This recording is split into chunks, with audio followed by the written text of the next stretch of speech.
Wonderful people. Hopefully I am audible, visible, and I don't know what the other word would be that I could put in there. Tolerable? We'll go tolerable. Palatable. There we go. Hopefully I'm palatable. Hello, it's Thursday. It's raining here. The cats are loving it because it's a light rain and they just get to wander around and then come in with burrs and wet fur and smell awful. It's great. Right. I am Frost, and you're here with Frost Written. Not to listen to me grumble about cats and the weather. Nope. Well, if you are, you're in the wrong. Well, no, you're in the right place for that. You're going to get some of it. You're supposed to be here for me working on the lore of Legend Seeker, which is what we're going to do here. It's going to be amazing. Oh, I smell wonderful right now. I smell like coffee with some jalapeno hot sauce in it. I also smell like, to complete the old van image, butterscotch candy. What more could you want? Stupid autocorrect, yes.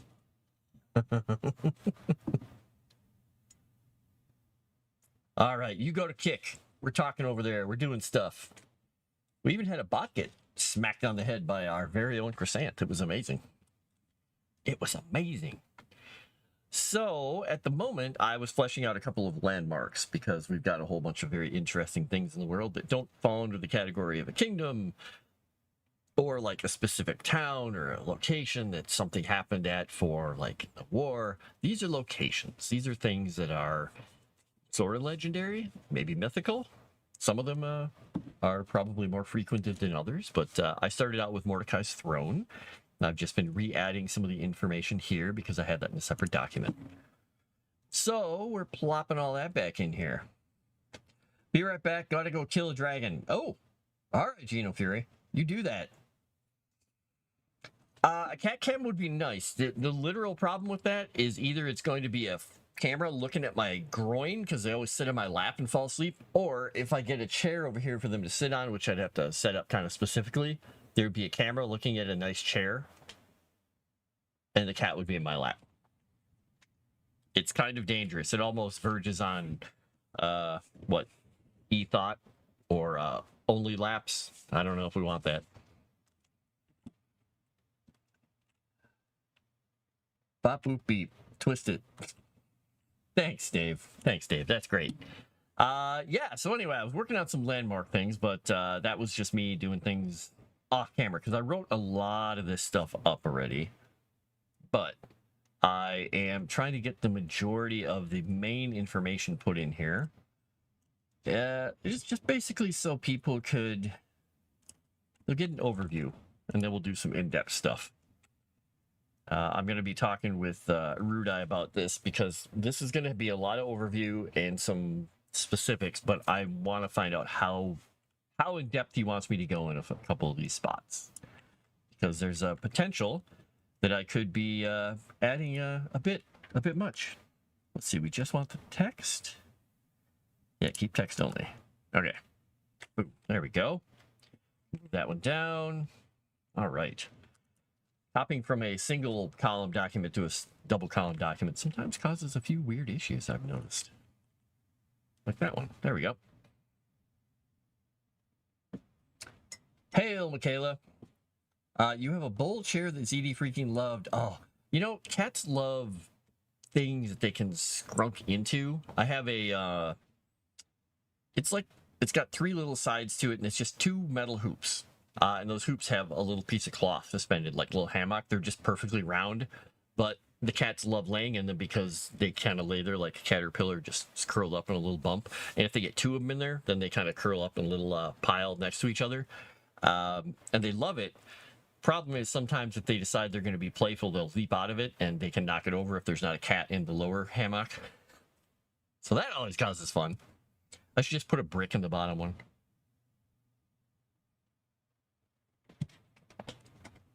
You're trying to figure out your Lego camera to not look at your lap. Yeah, it's a little different. Difficult. And I'm not going to say who these people are, but I did receive a request in a Discord DM from somebody that jokingly told me I had to flex next time I was on screen. And I was like, why? They're like, because you gotta flex next time you're on screen. It's like, nope. So, no, I'm not gonna do it. I thought it was funny, though. It was a little strange. Nail it down. Hey, I could nail it on the... Yeah, I probably shouldn't nail it to my hardwood floors. I shouldn't do it. All right, so I got the Soulspire's main info. My tank top stream. There we go. That's probably why they did it. It's probably they were just joking. They were going through old streams or something. I don't know. Maybe? God, let me lift some heavy weights just right beforehand, so I'm totally pumped up before I do it. Become a thought for us, Frost. Yeah, I'll do the ASMR beard on the microphone over here. It'll be great. It's going to be fantastic. All right, those are the characters. Oh, that's right. I got to send a couple of these characters to, or not characters, but the monster ideas over to Erudi so he can write them up. Also, I was going to mention if, let me see if I can find it here. If we have Hachiko42 in the chat, I don't know if Erudi saw your message on YouTube in the comments asking the question about vampires, but I did forward it on to him to ask him directly if vampires were going to be a playable race. And if they are a playable race, if they could use blood magic. So, or if they would use blood magic, is how you said it. So, sit on my knees and put a full-size mirror behind me. Yeah! And then I'll put a board over here that lists where everybody who donates is from, so I'll have to walk over there and write on it with my back to the camera. It's going to be great. We're going to get all the comments now. Okay. Oh, this is the... Yeah, I don't want to put this in where this is. Okay, I'm just going to put this note in here. Where is Senna's Fall? I'm going to do something really quick here. If I do this, so it'll probably mess up the layout of my document real quickly, but I'm going to do this real quick. You'll see the document shift, unfortunately. It'll do some weird stuff. Okay, good. It is actually using... I was just trying to make sure that it's using my my headings for subheadings and whatnot for the navigation pane. Okay, good. Excellent. That'll make it easier to hop around. Sweet. How do I know these things, Frost? Oh, I know these things because I have known a person or two who was doing Twitch streaming and then sort of slid into that sort of Twitch streaming and then slid into different kinds of streaming. We don't talk much anymore. She made a lot of money at it, and then she got very, very, very disillusioned because she decided that everybody was only liking her for a couple of reasons. And I said, well, when all you focus on is that, yes. So we're not going to do that. She went back to making music now. It doesn't do anything with cameras. Yeah, she made a lot of money, let's just say. And now she can do whatever she wants.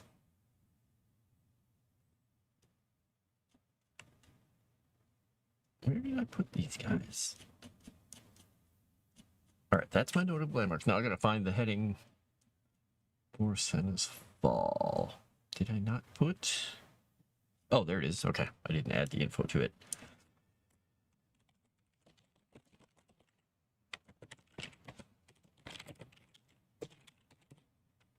I know a lot of very interesting people. You want to know what I thought was the weirdest? Like, people are weird. Like, believe me, I know people are weird. The weirdest thing that people donated to see her doing on stream, and this is not a sexual thing, it was weird. was because she was a diabetic. She had to take insulin shots. They would pay for her to wait until she was doing her stream to take her shots. And she was, I don't know, type 1, I don't know, whatever kind, where it wasn't too bad, but she still had to take them. And she would do that on stream. Like, I don't get it. You're pinching yourself in the stomach area and going, boop, and putting it in. I don't get it. Humans, what are you going to do with them? Send them into the sun? Sure, I'd do that.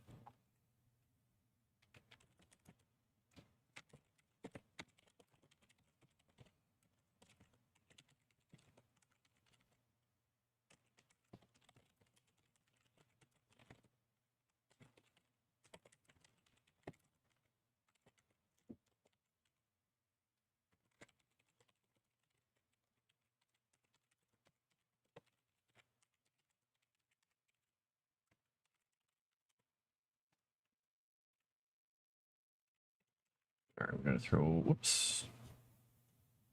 Oh, yeah, it did the thing. Keep only the text. Keep text only. All right, why didn't it get rid of the bullet points, though? I did not want the bullet points in here. Okay, that's going to need some more writing. A couple of big reasons Frost won't admit it, but he's actually a pimp. Yeah, that's my thing. I have a cane and a fur cape or fur coat. Is it a coat? I don't know. Yeah, I'm really good at this. And the shoes with the goldfish in them. That's my thing.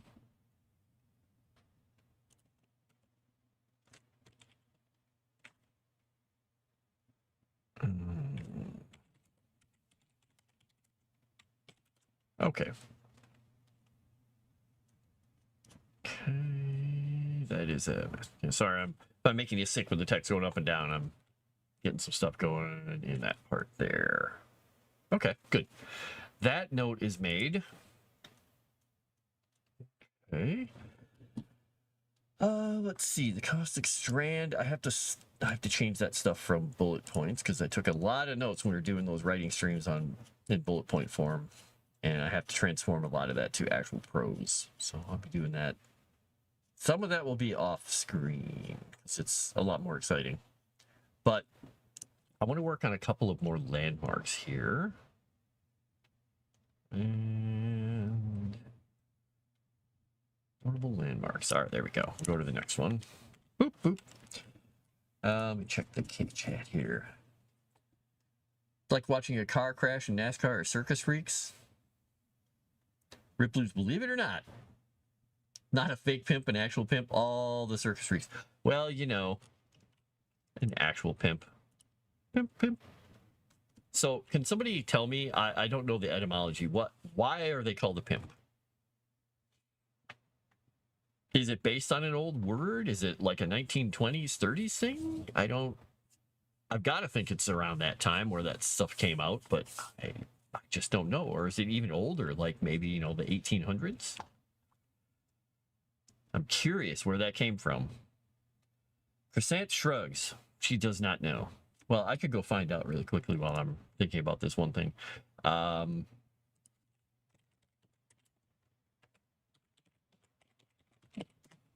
Let's look up the etymology of pimp. One who provides other with the means and opportunities of gratifying sexual lust. Circa 1600. Perhaps from French. Pimpant, alluring in dress, seductive. Present participle of pimper, to dress elegantly. From Old French, pimpalorer, to decorate or color or beautify. It could be French pimprenot, as in 1611 as a knave, a rascal, varlet, a scoundrel. But Lieberman is against this. I don't know who Lieberman, but he's just like, no, I don't think so. It also means informer and stool pigeon in Australia, New Zealand, and in South Africa. Whereby early 1960s it existed in Swahili form. In Pimpsy.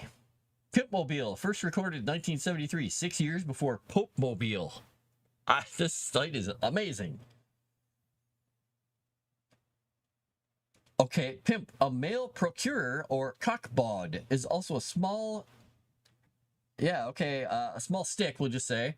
It uses another word I'm not going to say on YouTube because we don't want to get closed down. Used about London for lighting fires, named for introducing the fire to the coals. Gross. Dictionary of the Vulgar Tongue, London, 1785.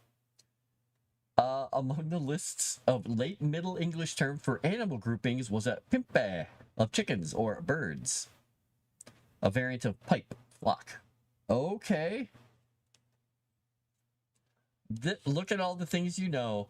The trend of pimp was 1800. It was frequency per million, 0.4 per million words used. It had a low point in the 1900s, and it's been going up ever since. In 2019, it's 0.7 per million.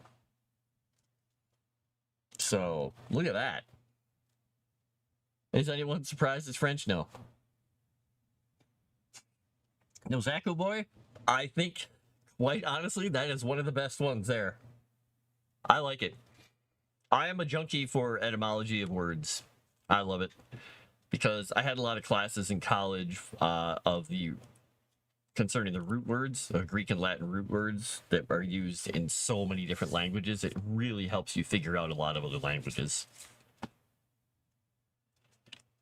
Okay, there was another landmark here, but a lot of these landmarks now that I'm looking at are tied to these areas, so I think maybe they're going to have to be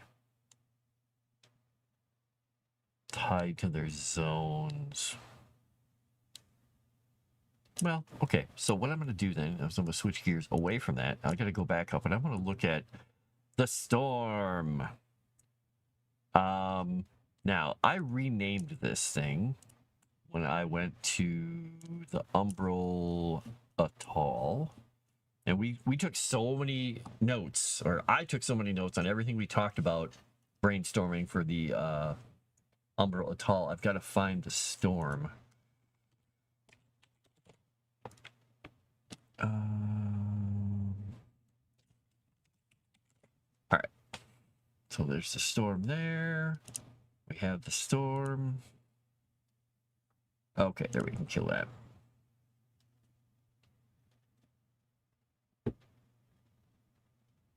Okay.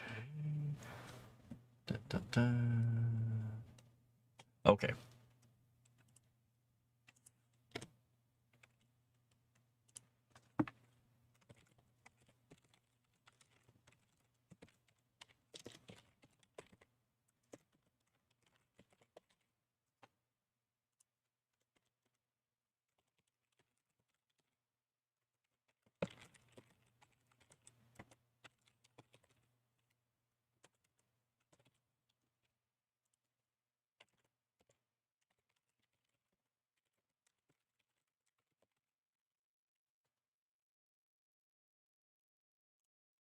It's, oh, extra space.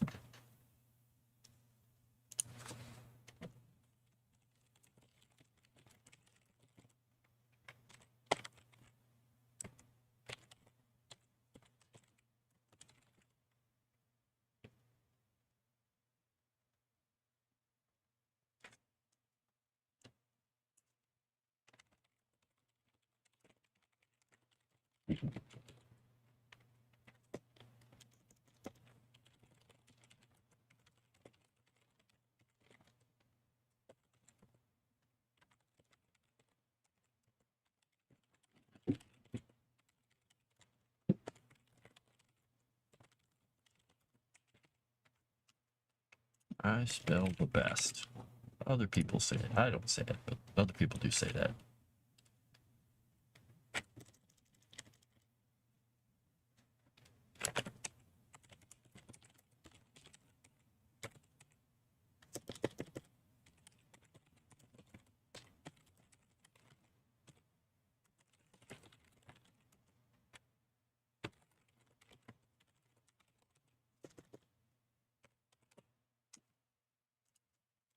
Okay. Sleeping. Spleeing? Slipping? Spleening. Oh, no. Just making all the words up out of your word. Why is everyone talking about pimps and so much? Some guy is airplane, I think. Etymology does not yield meaning as much as context. Exactly. Etymology helps you figure out where people got the idea of the word from, and they're like, hey, here we go.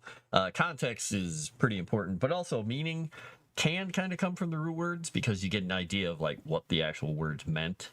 And you can infer, but people will just keep making up new meanings to words constantly. So I do like the fact that language keeps advancing and adjusting. It is a little hard to take because, you know, I like the current language ish, you know, from like when I was younger to now. I like this period of language. I don't like it changing. I don't like when people are saying out of pocket, and I'm like, what, I'm paying for it? They're like, no, you're out of pocket. I'm like, is it like a soccer or football thing? Are you out of the goal pocket? I don't, what are you trying to say? Like, no, it means this. I'm like, to you, I'm sure it does. Future is now, old man. Exactly. Yep, Dave, hence the F word I can't say. Old man yells at language. Exactly.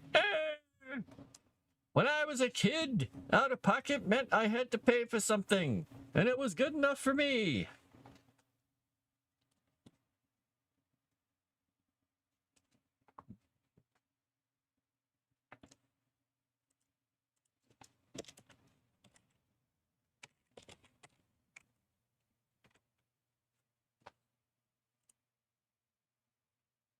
Messes. Yeah, how about I put massive? There we go.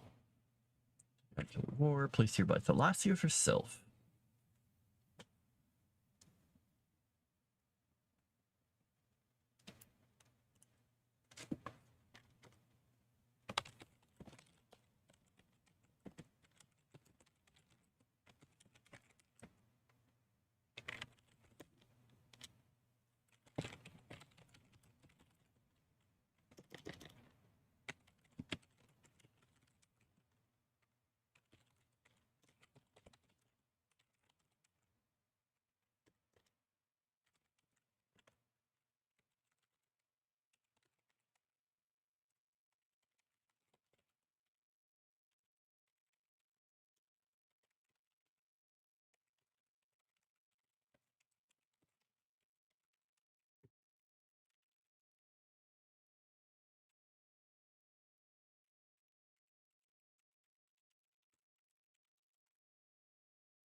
Hey, Moss.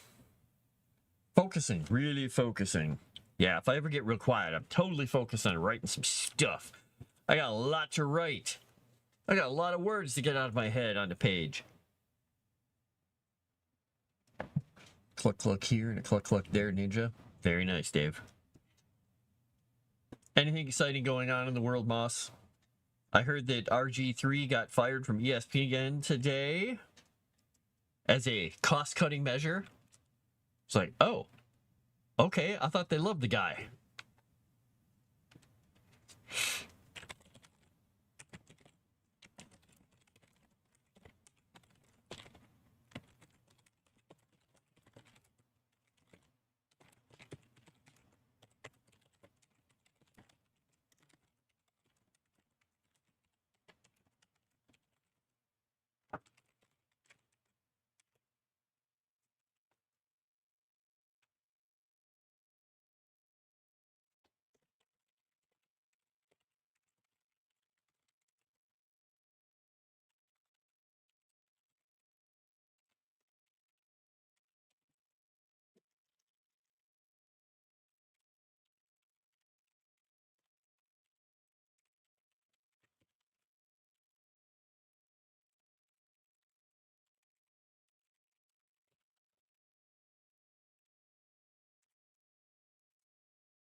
Think you saw smoke coming out of his ears? You might have. That could have been the hot sauce I put in the coffee, though. I think I overdid it.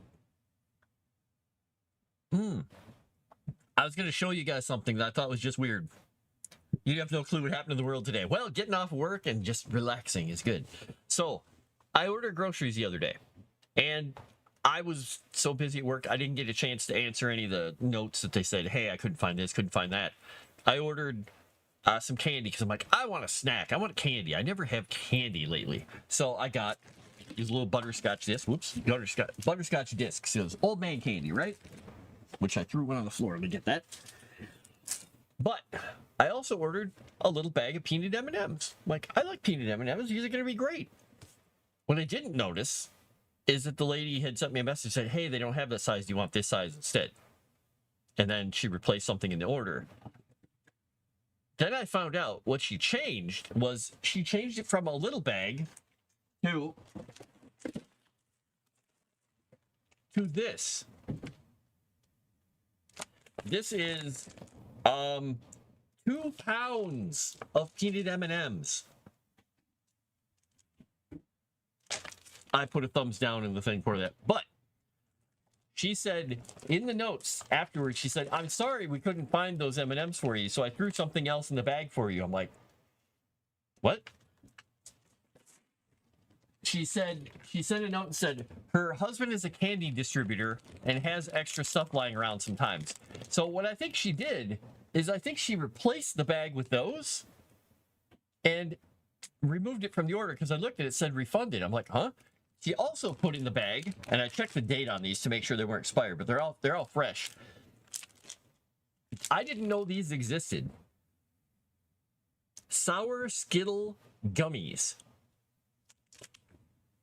So I haven't tried these yet, but they feel strange in the bag. They feel very disturbing. So those have been sitting over here. So that was an adventure. Yep. I'm going to be eating those for a long time. They'll probably go, I don't know, candy goes bad, right? I'm assuming they go bad. Probably go bad right way before I get, like, partway through the bag. Full Werther's. Yeah, well, I could have gotten Werther's, but I went with the generic store brand of the little butterscotch candies. They're like Kroger something or other. So, yeah. Peanut M&Ms. Yes, peanut M&Ms are good. They're good. And I'm not allergic to them, so this is good.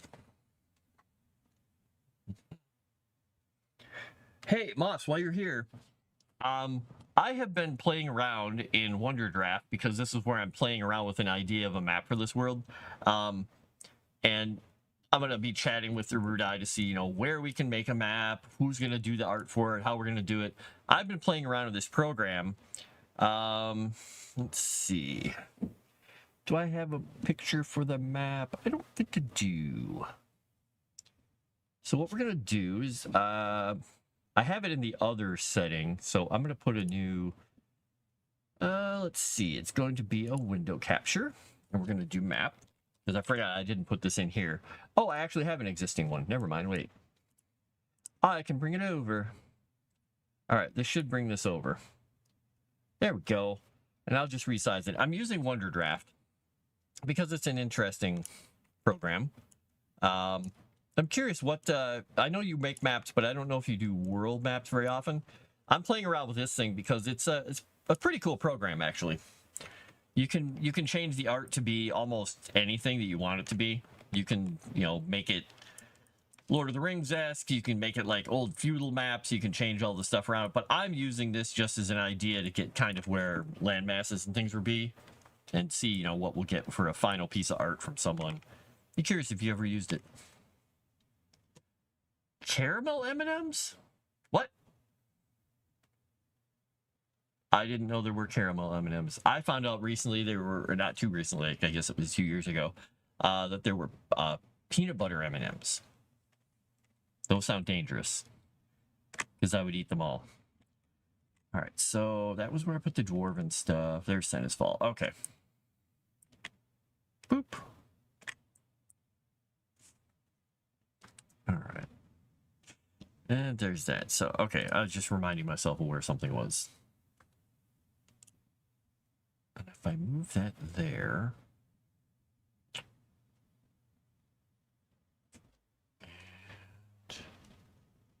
Yeah, that don't go there. They make caramel M&Ms and peanut butter M&Ms for self-control reasons. I cannot have them in the house. Ah, all right. Well, don't order from this lady because she'll throw 2 pounds of M&Ms at you.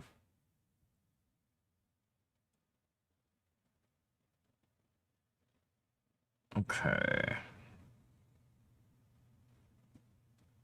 Monster squeezers, unnavigable waters. I'm putting some notes in here about the magical storm, which I renamed.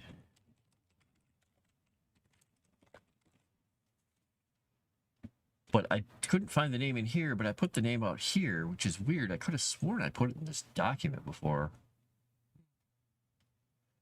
Bag could be gone in 2 weeks. 2 weeks! Hey, but at least it would take 2 weeks, and it wouldn't be like one stint. That would be problematic.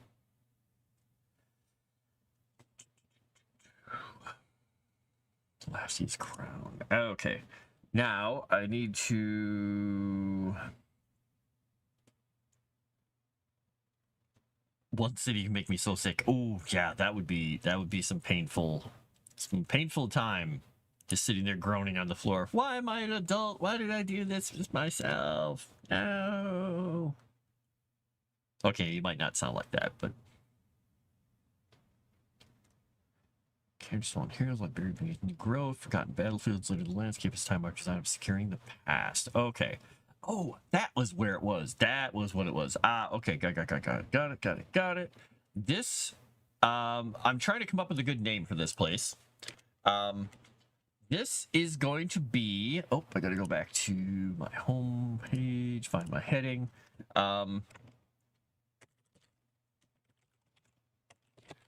I'm trying to find a good place, and it's going to be on the Caustic Strand, somewhere in the Caustic Strand area, because this is where the guy died, and that's why the outer waters are shattered. Where Xander's demigod, basically Xander's child, and Xander's god, you know, justice. He basically, you know, his child went out to go fight against Grix's forces and met them in a big battle on the island out there that used to kind of block the Caustic Strand. And Grix confronted him because he was laying waste to his people, and he killed him. So Xander's child, you know, the god of light and justice, his child died here. And his body, unlike Senna's, which, you know, disintegrated basically because of the god killing stuff, because he was part mortal. It killed the god part of him, but also killed the mortal part. But his body actually survived.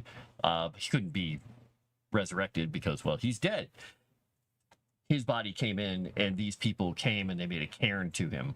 And the followers of Xander built it bigger and bigger and bigger over the years. So there is this massive cairn in the hills where all the people who were killed in these battles are out, like, buried under these amazing mounds, but there's a massive one there that is the cairn to Xander's son.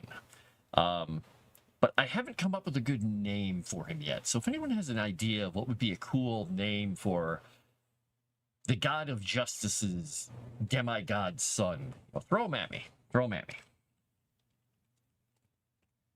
I've not used this one, but I like the details you can get on there. I normally use Incarnate, which is pretty good. You go parchment, realism, watercolor, road. Okay. Yeah, this program is really cool, I gotta say. You can get a lot of detail, and when you go in to paint stuff, you can get really close into it and look at everything. And you can put cities and marks and all this stuff, but you can go to the, like, if I go to the land, because I'm going to be adding a little island off the coast up here, because there is one island, but I'm adding another island that's going to be in this area. So if I go into land and I find a brush and I choose, you know, how big it is.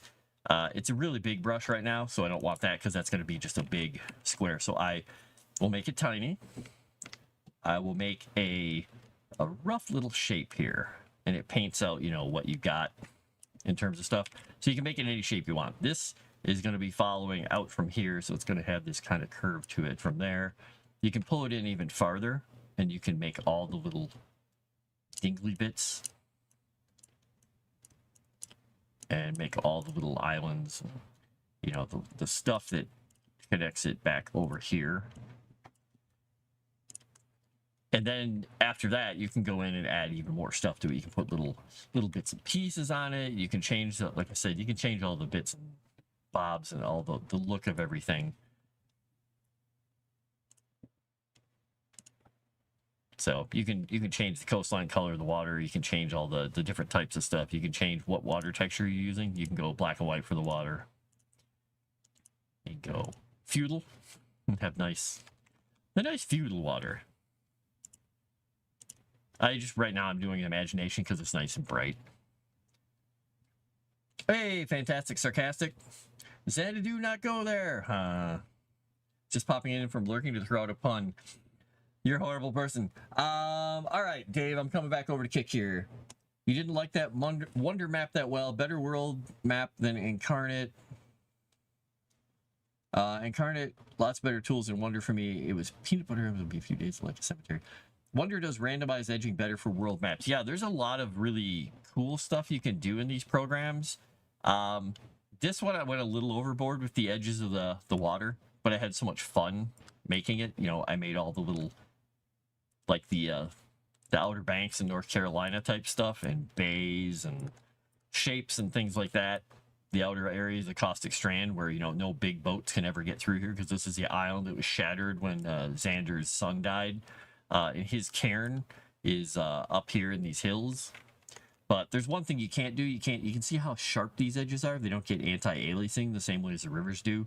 So there's some things I got to learn how they do it. I think they blend them differently, but I don't know. But it's a good imagination program. Let's just put it that way. It helps me visualize and space things out, and then whoever can come up with it can make something fun.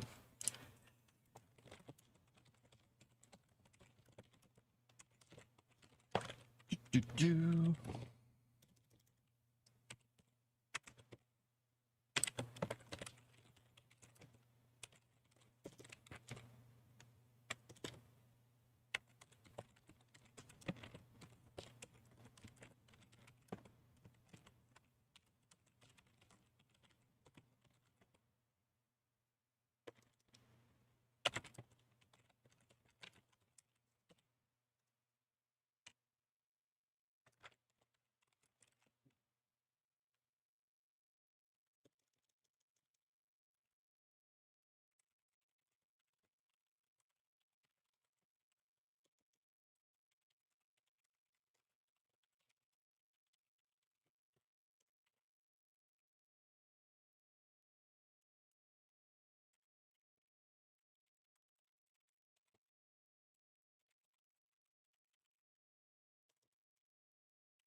Father.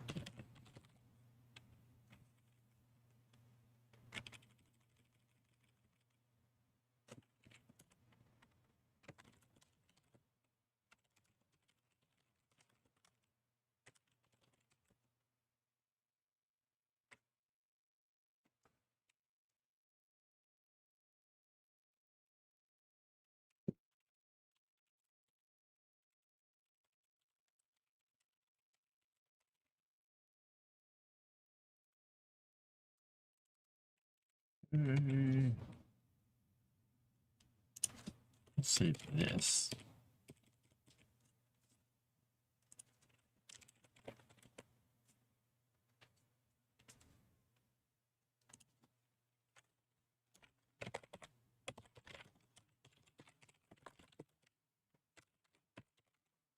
I guess it's not really a harbor at this point. It's a an inlet, really. Hope you didn't miss the freezing of M&Ms helps them keep longer. Oh, I did miss that. Finished your M&Ms for Halloween a few weeks ago? Wow, that is self-control. Holy cow. I'm kind of impressed.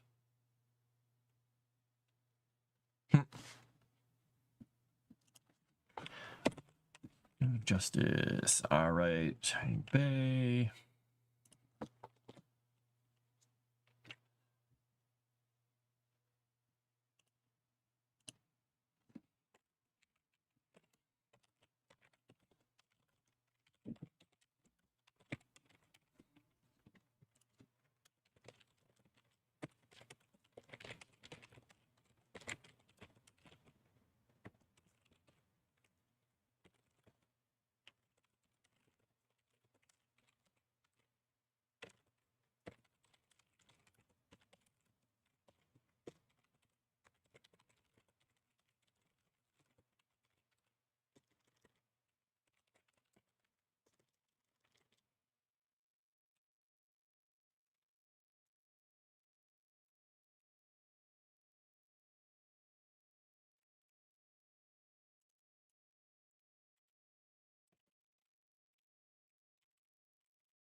We'll rewrite it this way. I'm just writing right now about how this area on the map here, I'll bring it back up for reference for everyone, because this used to be one big island, two big islands with a few little pieces in between them, with, you know, the straits where you could go through. This is where Grix and his forces landed. They're coming into the Shining Bay that was here because there were temples to Thalassia and Xander here. Grix's navy was coming in to try and take this area, and Xander's son, with his father's paladins, tried to stand them, you know, basically down using the defenses around the temple and the seawalls and things. They launched their offensive at the ships. They took some of the ships out. The forces landed. They started fighting them and were decimating them. And they knew they were probably going to get overrun, but they were fighting really pretty well to keep them out of the temples, keep them from plundering and then going on through and landing until Grix showed up. Grix came down. That's when things got really bad because, well, he has the god-killing weapon breath, and he landed. He basically destroyed those forces, and then he was in a fight, a very epic but short fight with Xander's son, and he unleashed his god-killing breath on the young warrior.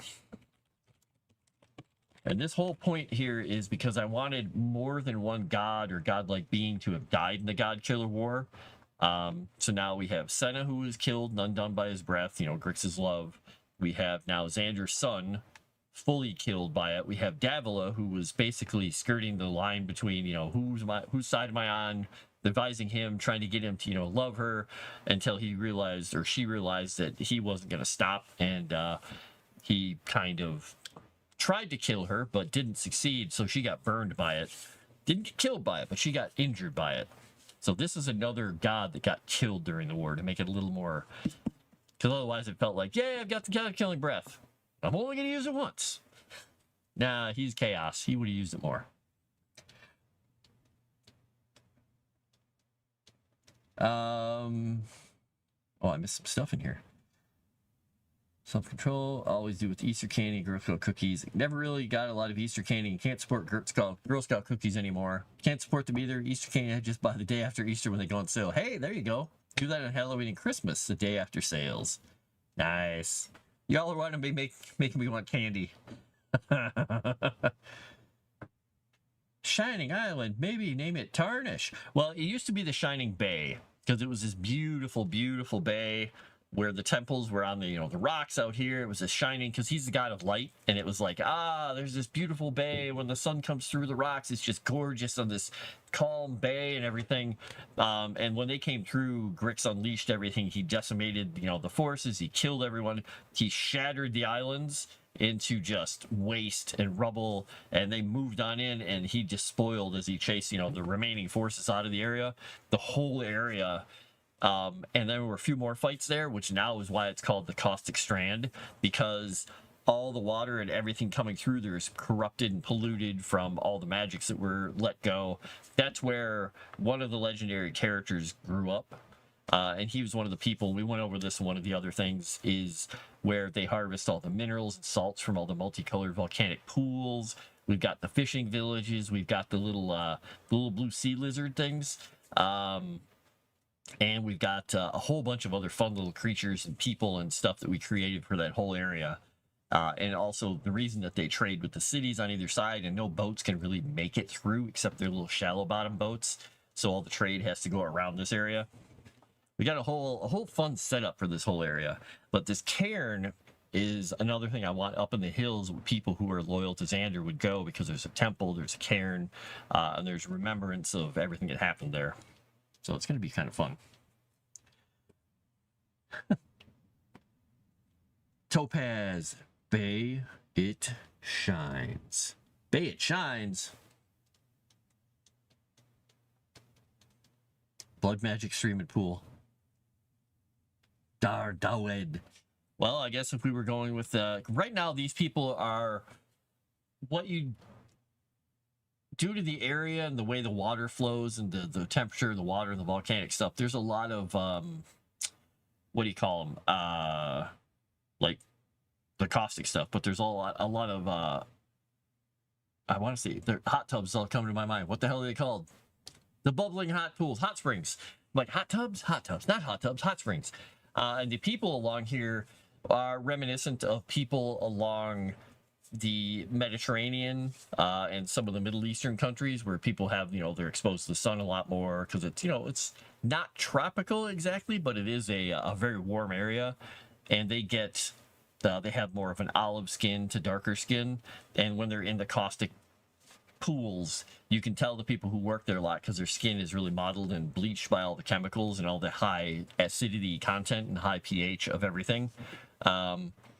So it's a good way to tell if somebody's from the area, because they usually, if they worked in all the stuff, like all the way up to their, their calves and on their hands and stuff, you'll see a lot of that skin bleaching going on from all their hard work harvesting all these salts. Hot tub streaming coming. Woo! Hot springs are natural hot tubs identified by skin color. And there were lots and lots of people after the war who came here from other places as refugees, because there was not only work, because people needed, all their goods, but it was also a place that nobody really wanted to go and try and take over, because it didn't have any significant importance anymore. So they could hide here. Oh, I don't need to capitalize that.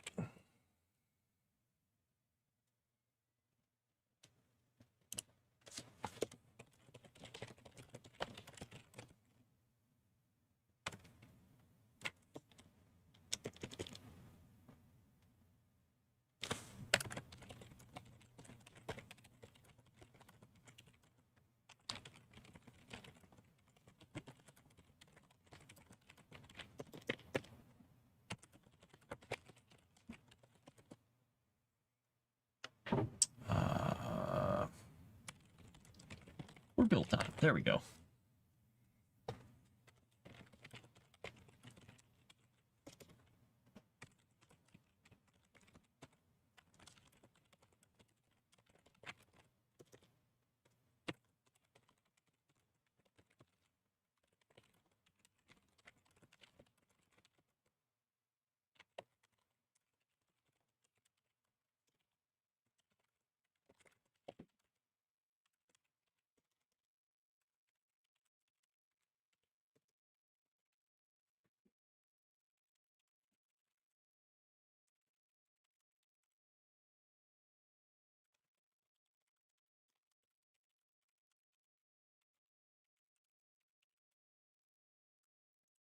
There we go with Mark Flea. Mark Flea.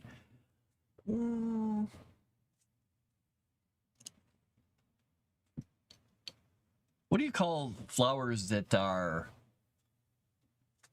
creep along the ground? Is it creepers? Are they like a blanket? Is it like low flowering plants that kind of like crawl all over the ground and stuff. Is that just called creepers? Blankets? Not a horticulturalist, I'm not sure. Ground cover? Yeah, kind of is, yeah. Hey, Scrap Hermit.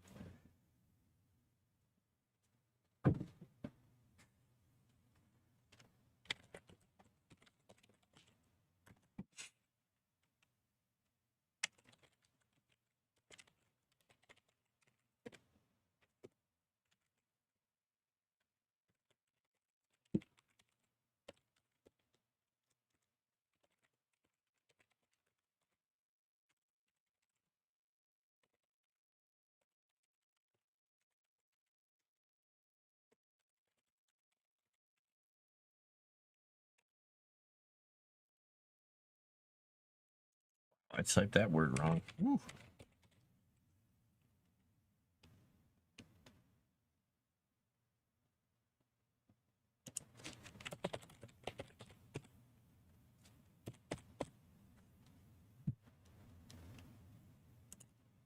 Okay. Creeping phlox. Creepers typically refer to a type of vine. Yeah, I thought there was a specific horticultural name to that type of a little flower that like was just stayed low to the ground, gave off little flowers, little green plants that went along the ground, but I will just leave that as a note for myself.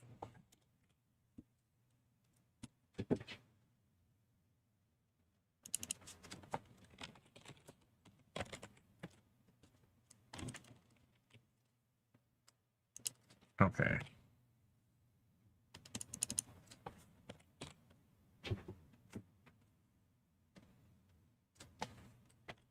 We'll go into, yeah.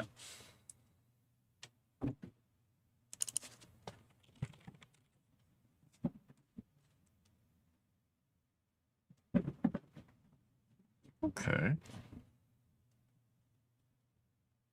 All right, we got that. We'll figure out a name for him later. We'll just call him Moss the Unlucky. Wait, no. That'd be a horrible name for a demigod.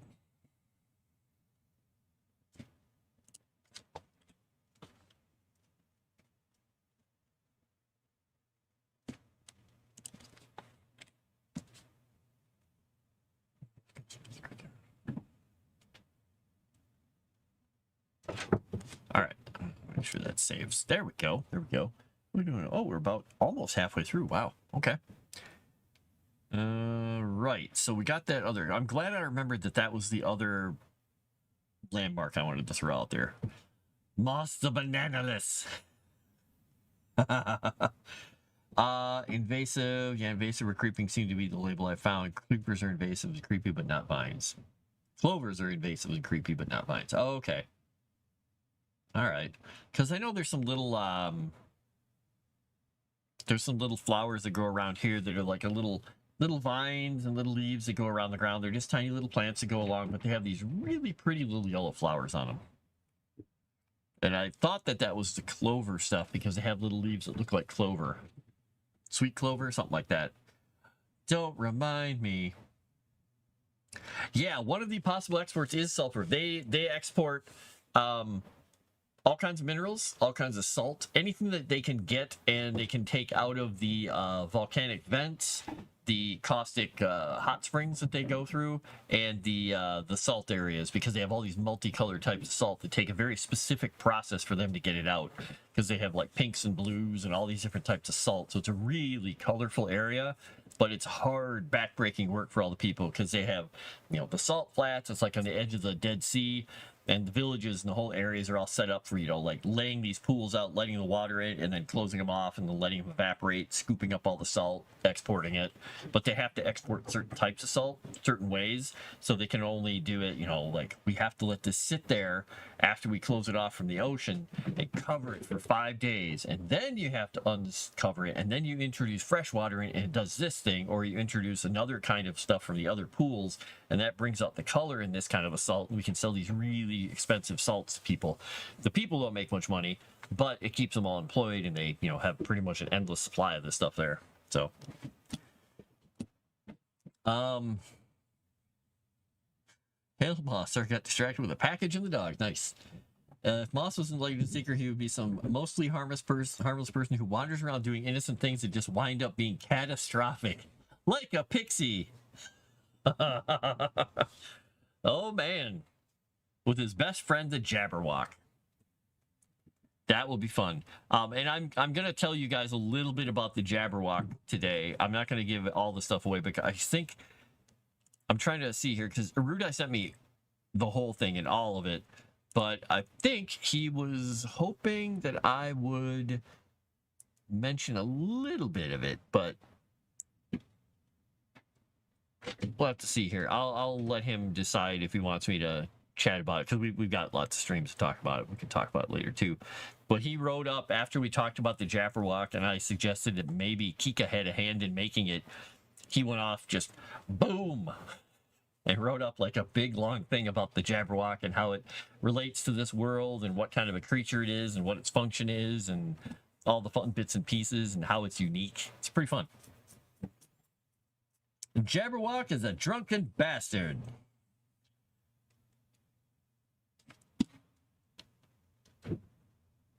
Planted some peppermint, was warned, but pulled it all up before it creeped too far. If you keep it in the pot and bury the pot, it keeps them from overgrowing.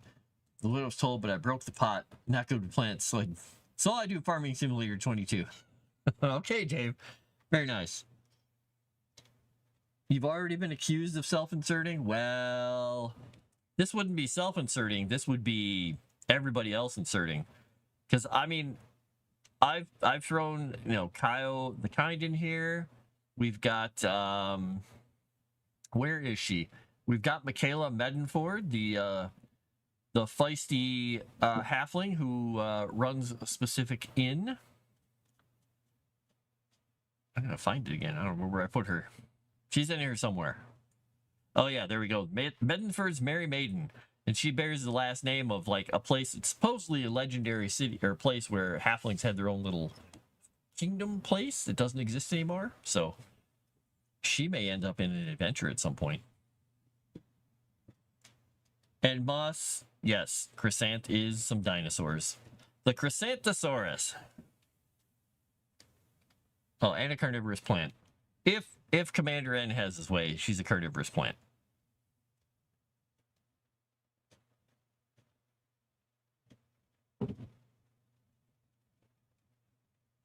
But yeah, Kyle the Kind is a wandering ogre trader. He's like one of the only nice ogres in the world. But he is nice, and he sings a lot, and he tries to draw, but he's mostly all thumbs. This is referencing Kyle making memes. Yeah, he basically has a very interesting group of misfits around him that he's gathered. You know, people that society didn't want. It's us.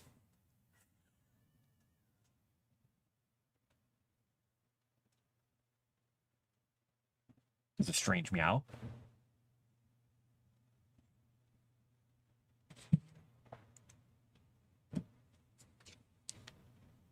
Okay.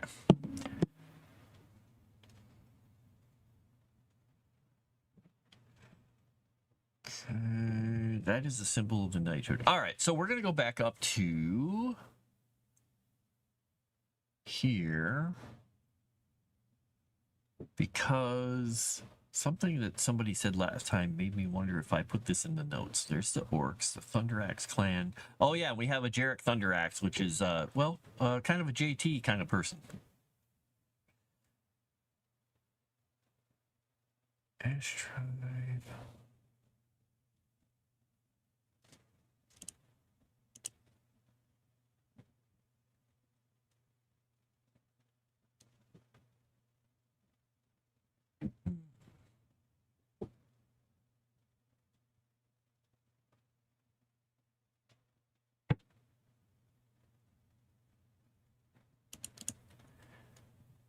I have to think about their name.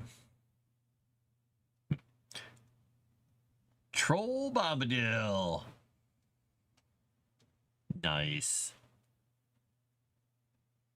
Yeah, right. So far, I do not have an iconic person that I've worked into from the elves. I don't have a gnome. I have not put any dark elves out there yet. And giants, too. Those are going to be fun.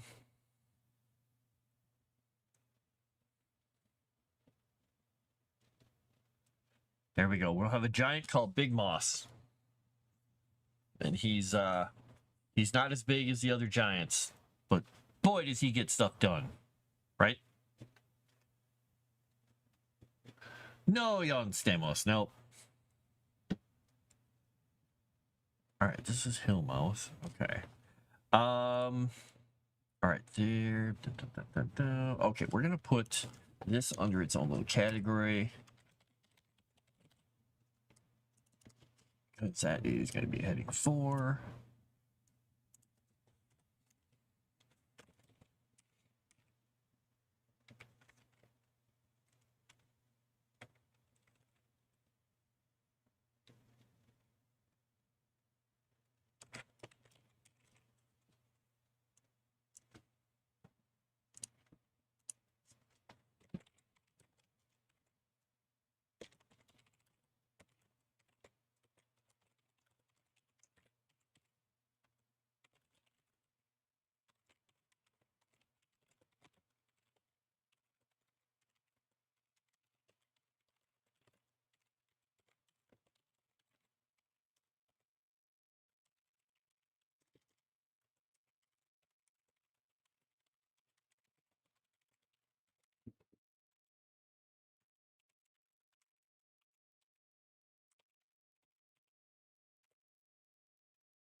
If you need an epic troll character, I volunteer as tribute.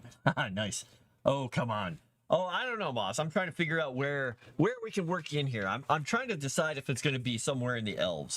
I kind of just I want to get you into the elves, but your name made me think of something because I'm coming up with the names of the places where some of the giants have their crops. One of them is called Hillmouth because where the cave they have it, the giants basically realized, they needed a fortification out here back to their hill cave mouth.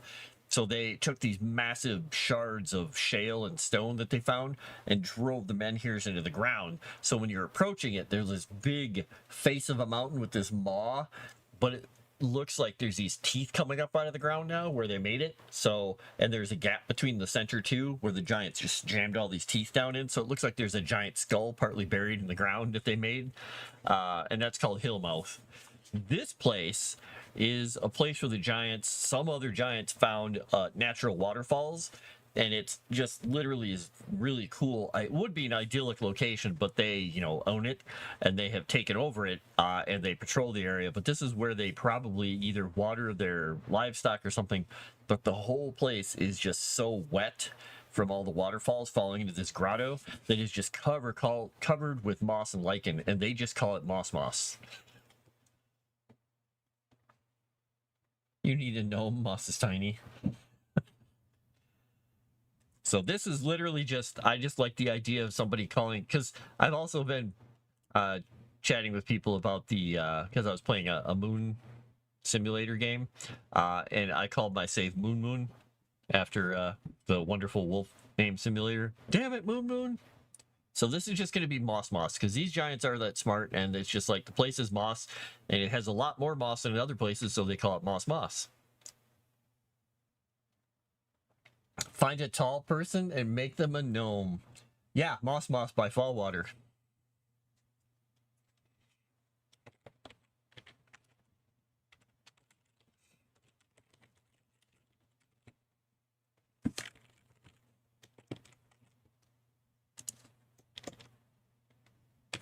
I mean, it technically surrounds Fallwater.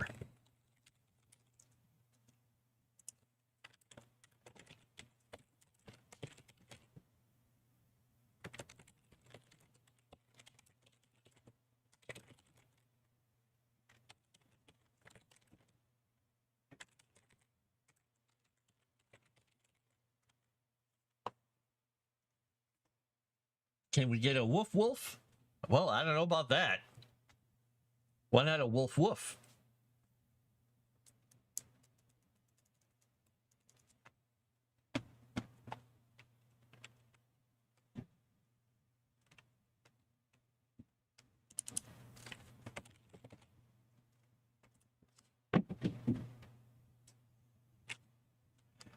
we'll put we'll put that in there. Moss will be fun. But I'm also trying to, like I said, I'm trying to find out some fun, epic and interesting. There won't be legendary characters in the sense that they won't be an iconic character that a class is based off of, but I'm trying to come up with all these NPCs people could have in the different areas, which will be fun.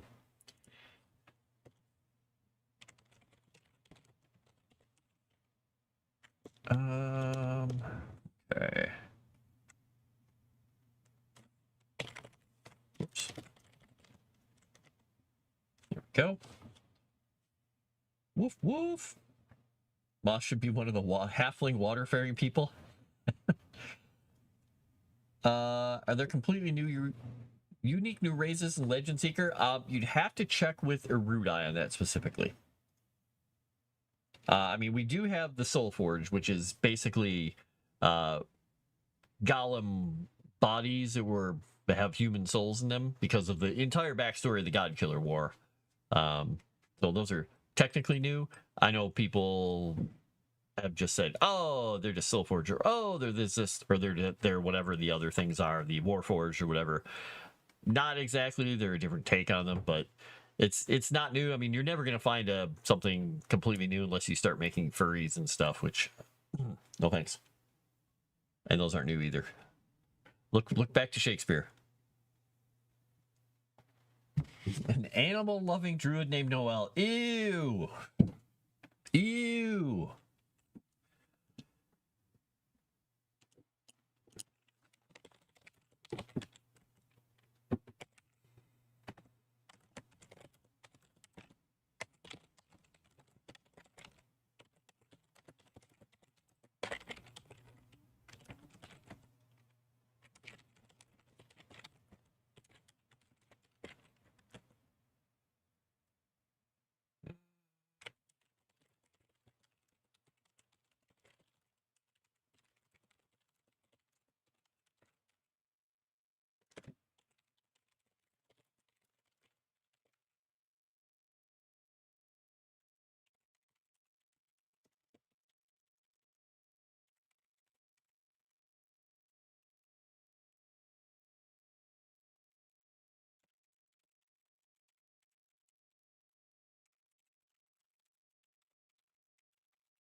Making a note on this one NPC here.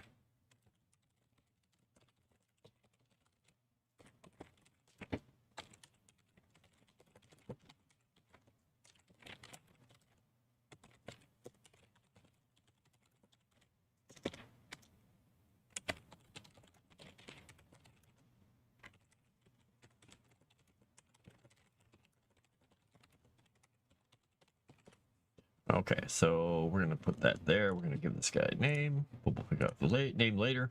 So one of the characters I'm putting in the Elven Nation is he's a little bit of a stranger amongst his own people. He spends his time traveling, talking with and learning customs of the other races, detailing in all his books. A lot of elves, they're longer lived. They don't care a whole lot. But he realizes, possibly a little bit presumptuously, but maybe he's right, that the shorter lived races might benefit from someone of a longer lifestyle, a longer lifespan, a different way of looking at things, kind of marking down their current state in the world and their history if he can find it. So he basically travels around doing that. He's just a footnote, a person. I do have to make a note of this other person, though. Where am I going to put him, though? I can't put him in Agrium. I guess I could put him in Agrium, actually. Okay, that is a separate layer. Okay, we'll put a new island here.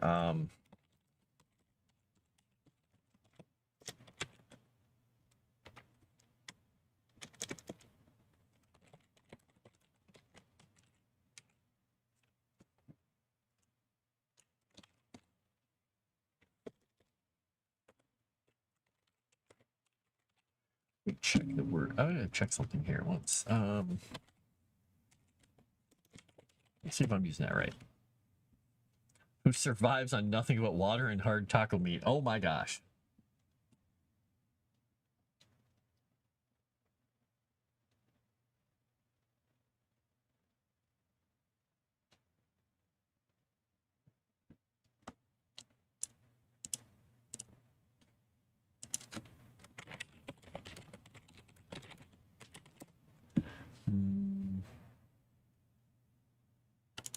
Okay.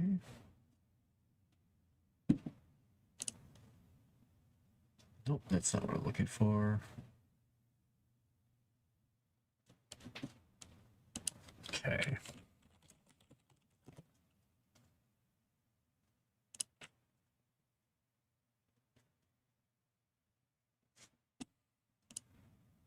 Okay.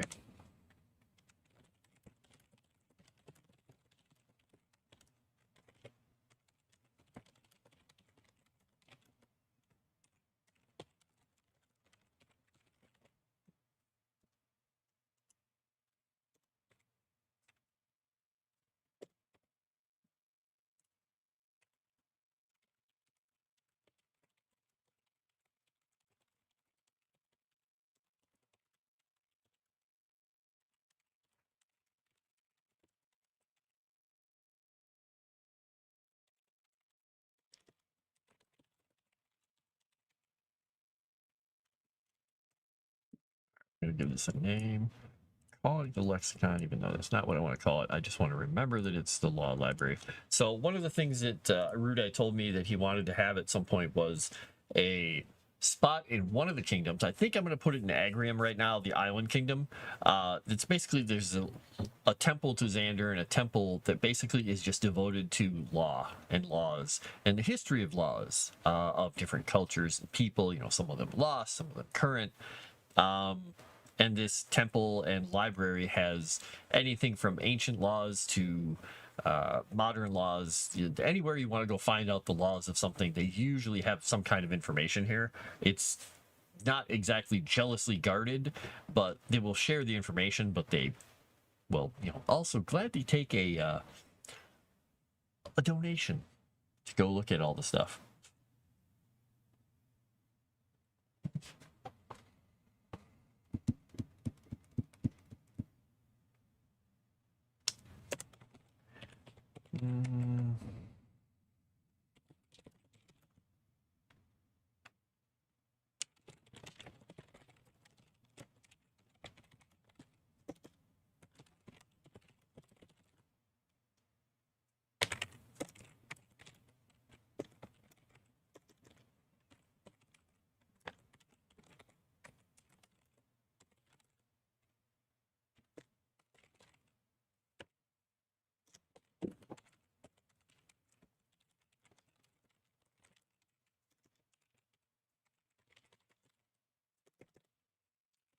Yeah.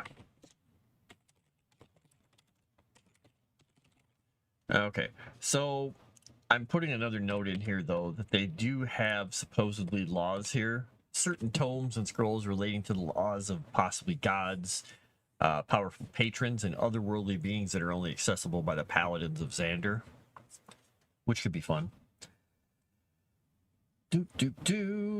Soul Forge, one body type with souls of different races, of bodies specific to the race of the original. Nope, they were the bodies were golems that were made originally by Vulcan, and he had the bodies of all these golems made, but they were not animated. He just created, and he was working on them, and he had like the whole, army of bodies, and they were stolen by Grix.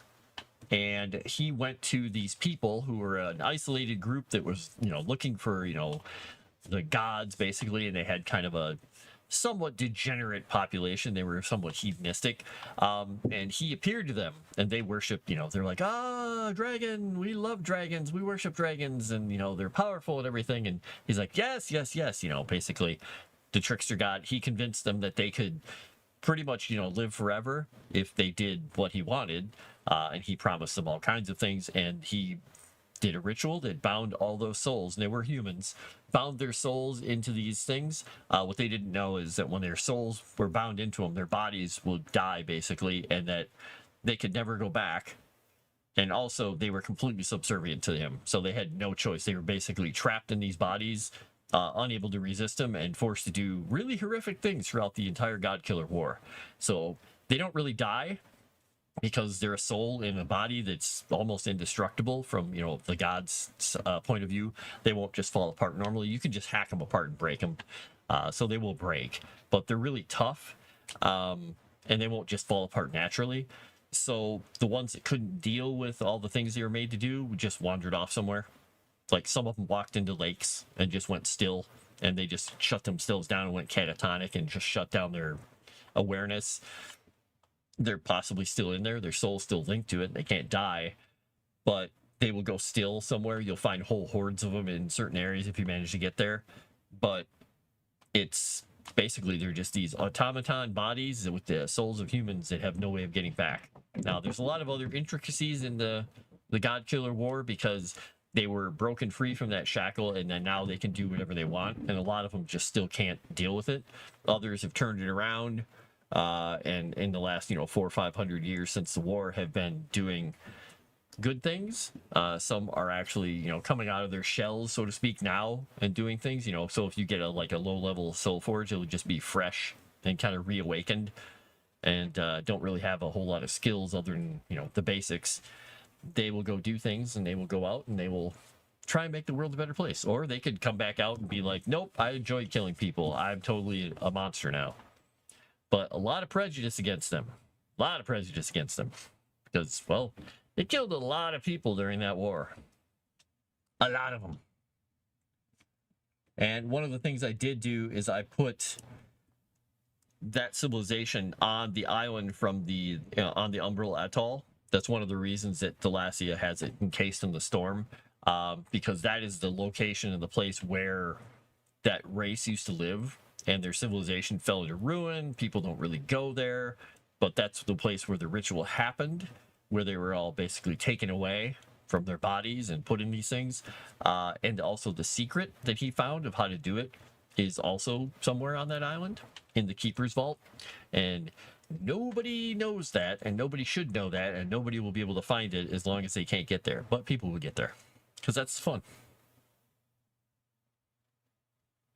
Nope, they were all humans. They were a specific group. Think of it like, hey, there was an island of people from Iceland. Something like that.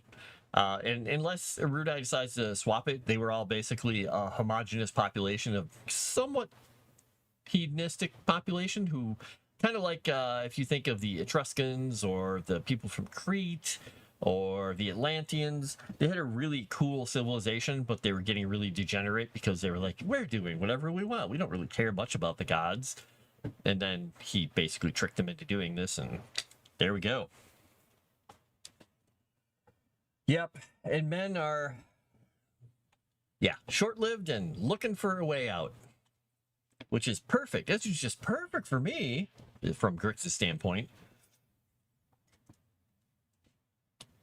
Yeah, no problem, Two's but yeah, I think there's going to be some fun adventures on that island. I think it'll be entertaining. And like pretty much every race had some really horrible things happen to it during the war. The dwarves are still reeling from, some of the things they're realizing happened to them. Humans, a lot of horrible things, but humans forget. And within, 100 years or so, they're like, well, no, you, and pushing each other back and forth, while the older races are like, oh, man, these guys are at it again. Damn it. Those jerks. Yeah, look forward tend to be as farsighted as they're lived. Exactly. We're gonna go do that. And we all died before we got there. All right, so there's the lexicon.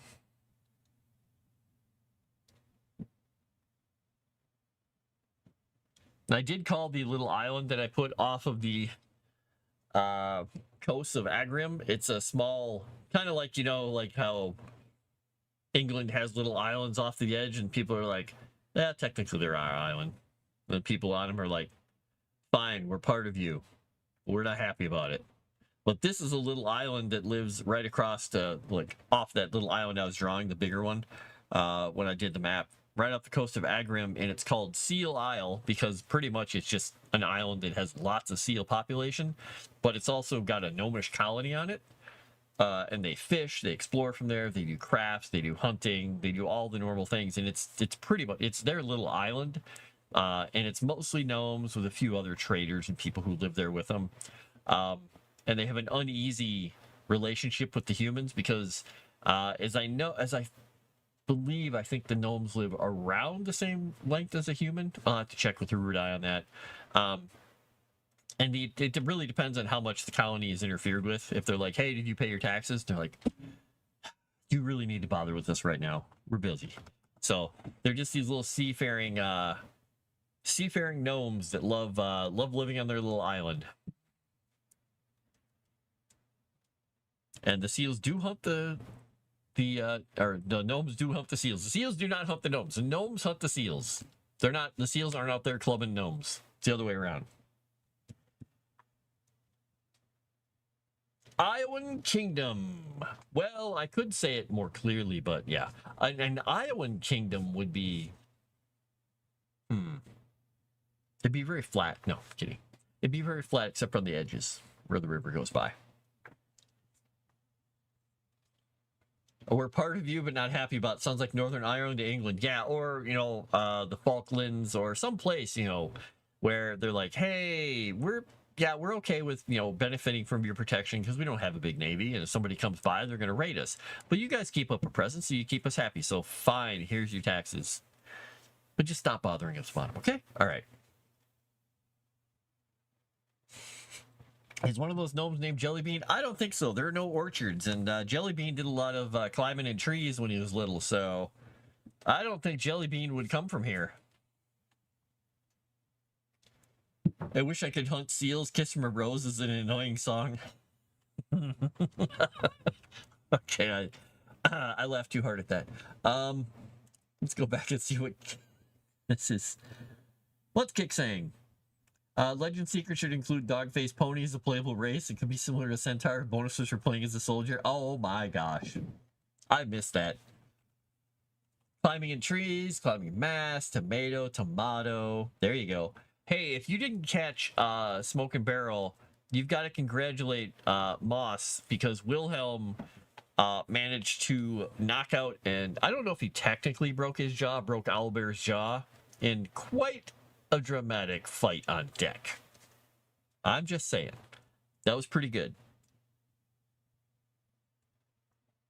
If you haven't watched Smoke and Barrel, you should go take a peek at it. It's a very entertaining show.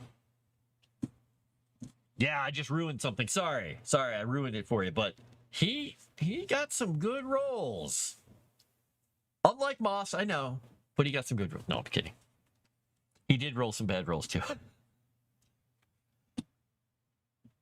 Come on, it's got Wilhelm, it's got Lucky, the dog pirate. It's got Hawktua, the frog, and who's the other? Slippy? No, wait, who's the other character? Whoa, my god, I forgot the other character. Anyway, yeah, they've had some bad rolls because a couple of them got surprised by a spider and were dying in the bilge. So. It was touch and go there for a bit. But it's an entertaining game. Right. Continent. Okay, we got Seal Isle. We got the lexicon there. And I'm going to just mention this.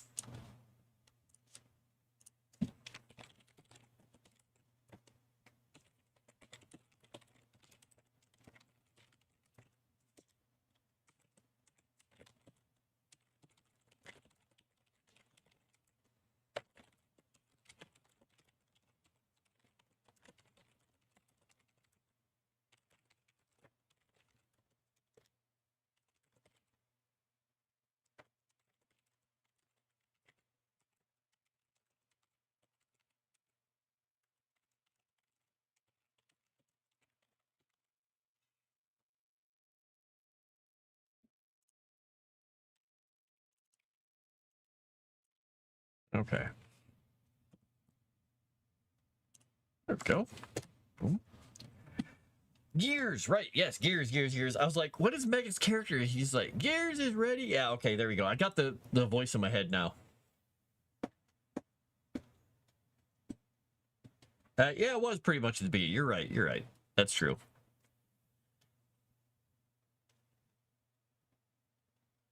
Meanwhile, you're fighting for your life on deck, and Haktua is just snuggling up to the healer. Oh, my friend! Oh, I'm so sad. My friend's getting hurt. Trying to get sympathy from her. And betting against you.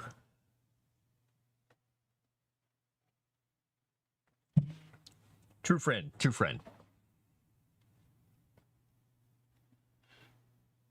All right, so Keeper's Vault, we got that. We've got Mount Solomon, Caldmont, Bremen. Okay.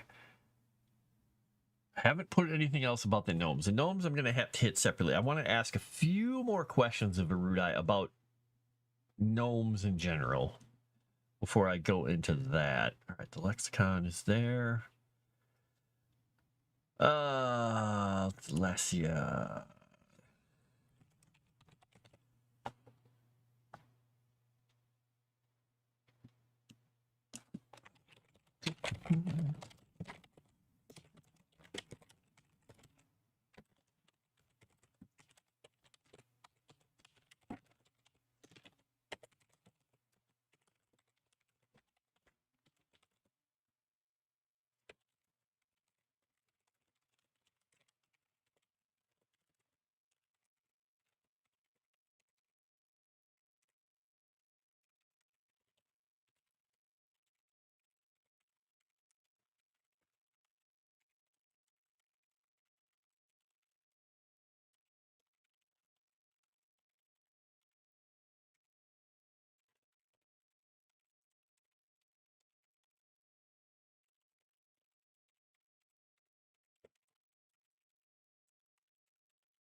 Spell words. The best words. Best frog friend ever. My ears were ringing, evil wizard. I knew if I talked about that little guy, he'd show up. Oh, wait, his player would show up. Welcome in, Savage Talk. The thing that kills me is you guys using the voice mod stuff. I mean, Wilhelm is not using voice mod. That's just Moss doing his voice. But you using that little voice mod while you're talking as Haktua? Oh, my friend.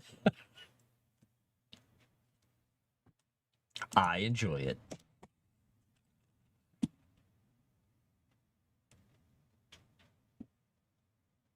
And the fact that Lucky managed to demoralize the big guy Owlbear, because Lucky is basically a golden retriever pirate, he managed to demoralize the big pirate guy by licking him on the face, just totally inundating him with licks, like a dog would do, was pretty impressive. I thought that was pretty fun.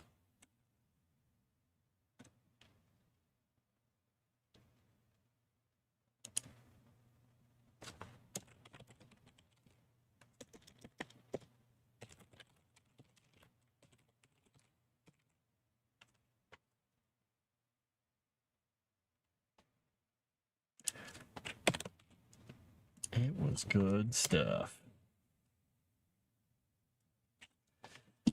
History eraser button. What is shaking in the 3-6? Hey, history eraser button. Oh yeah, everybody, if you didn't, history eraser button reminded me, if you didn't already congratulate Chrysanth on her modiversary, you should. Now, also, I want to ask Michaela, what modiversary are you on right now? Because Erudi didn't do anything or say anything for yours yet, because, you know, he was being a Erudi. The voice mod is pretty killer, yes. So, Chrysanth, 1 year of moderating. She's moderating the countryside, just like Trogdor is burninating it. So, congratulations. You'll only call his character Slippy. It's a better name, and it's not that stupid 15 minutes of fame. Well, Slippy is good. You survived! Woo! Yes, Chrysanth, you did.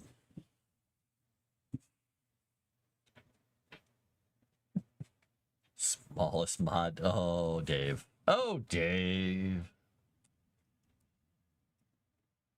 Right. The last I heard.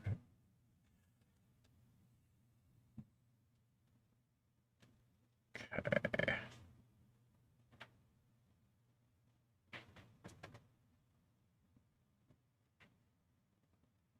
All right, we'll just leave that at the moment because there's a whole bunch of other stuff we're going to cover in that area because it's a lost civilization. The SpongeBob pirate voice is pretty good. He does a good voice for that guy, I've got to say. Especially when he's going to use his what is it called?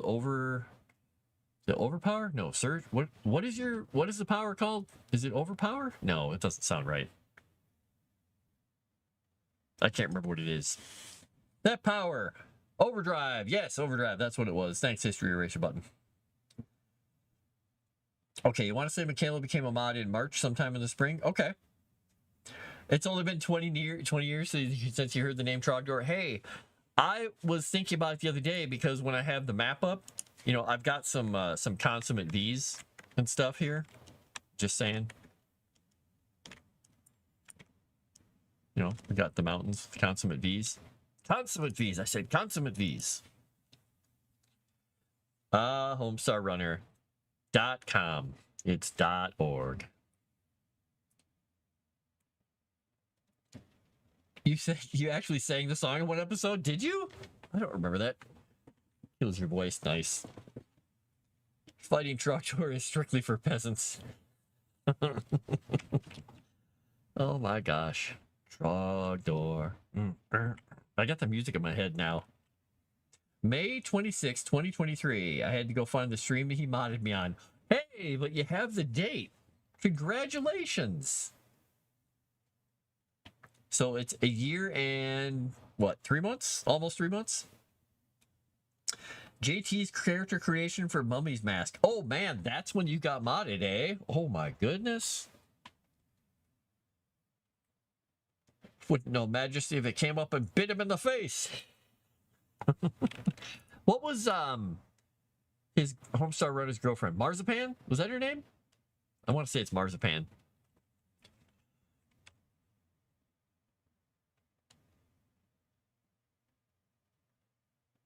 Okay, we got the Keeper's Vault. I got to come up with these names in these groups too.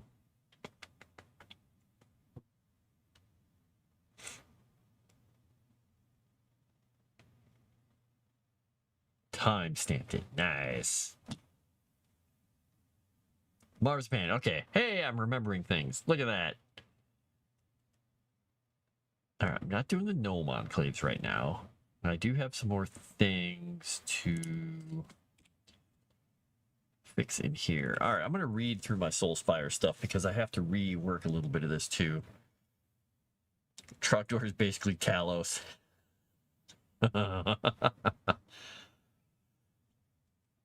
Land surrounding the canyon where the Battle of the Crimson Skies took place was laid to waste during the war.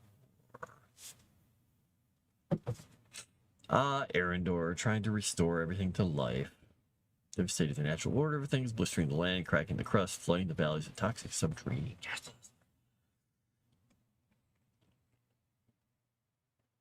Evaporated, brought the acidic storms of the region, which killed all but the hardiest flora and fauna, eroded the natural rock cathedrals into colorful but jagged spires, and turned the water brackish.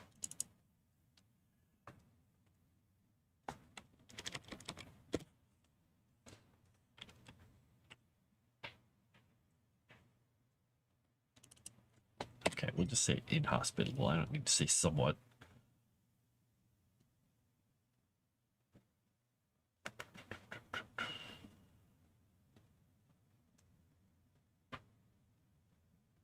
Okay, this unfortunate being drawn to this place. That's the Soul Spires. All right. Aha, there we go. Misspelled a whole thing. All right, there we go. Overdrive.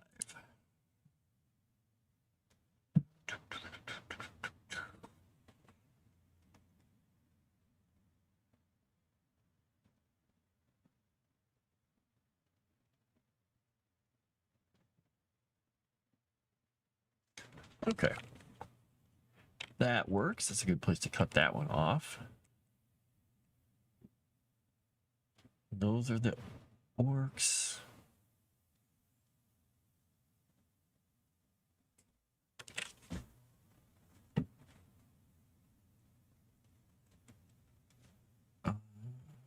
Oh, these are the people in the Rotstone Hills. Okay. I shouldn't say people. These are the orcs in the Rotstone Hills.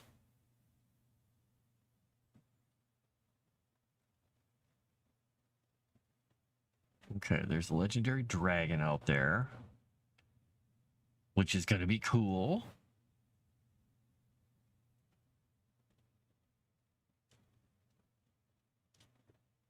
All right. I haven't really got a big inspiration in my head yet for the fallen elves, the dark elves yet.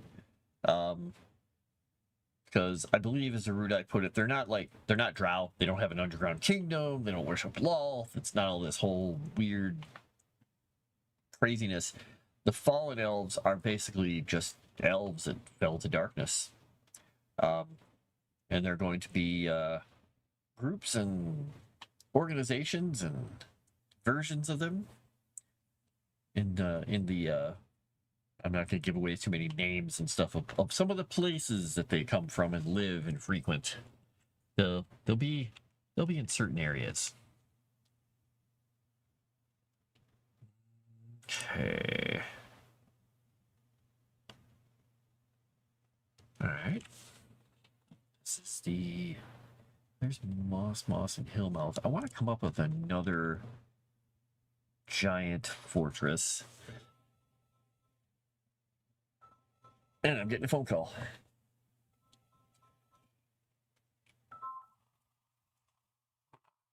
Just let her know I can't chat for the moment.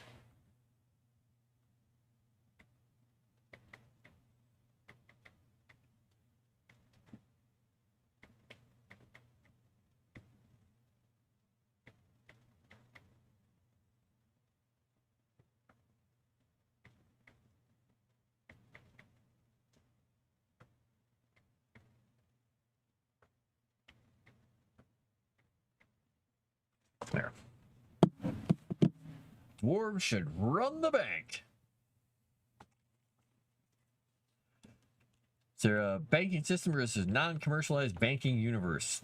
Go north, they live in the frozen place of the world and practice black magic. Well, they are going to be bad. And I do have one place, and I picked it out early on, that is it's a very inhospitable location that is going to be a center of power for a notable one of these creatures, one of the fallen elves, that I think will make you kind of happy, Nozaku boy. Dwarves should run the bank.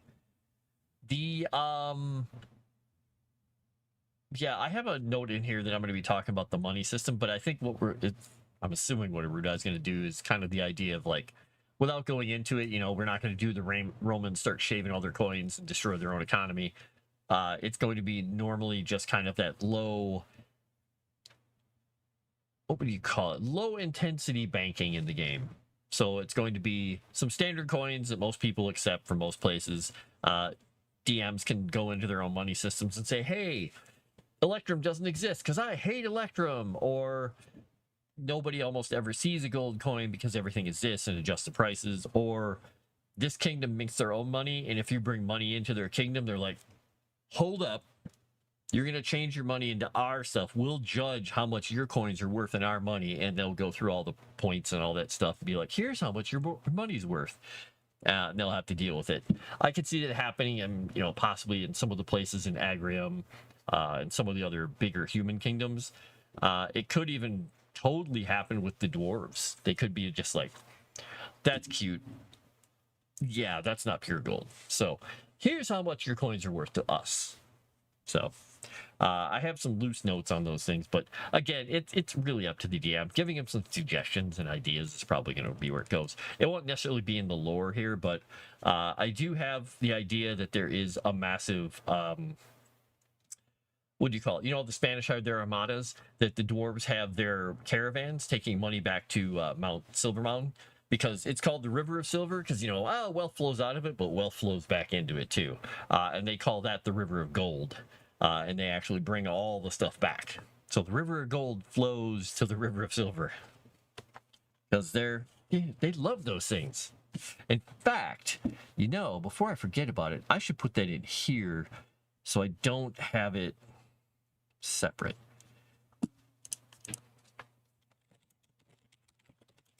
Because that is on my other set of notes, and I should really have it in here.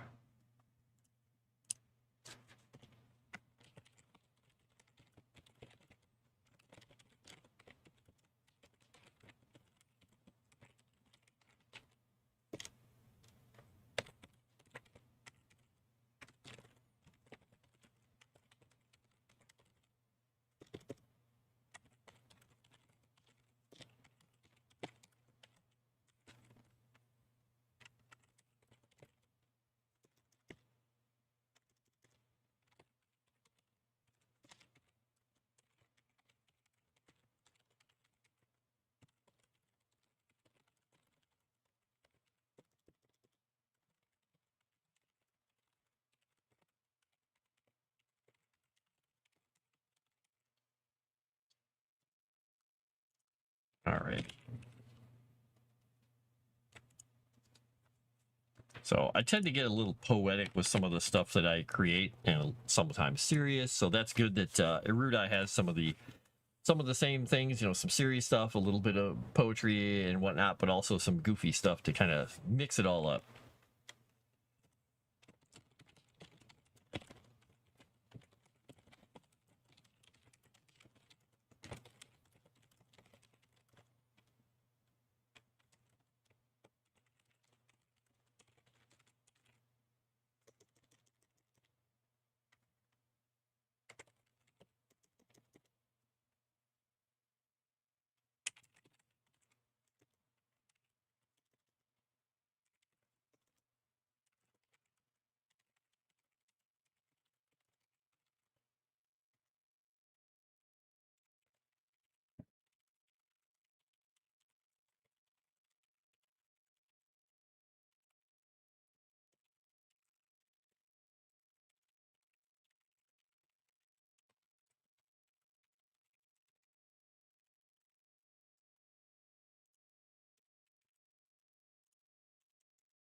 Okay, so what I put down here is I'm talking about the River of Gold, as I said, opposed to the River of Silver that supposedly flows out from Mount Silver Mountain,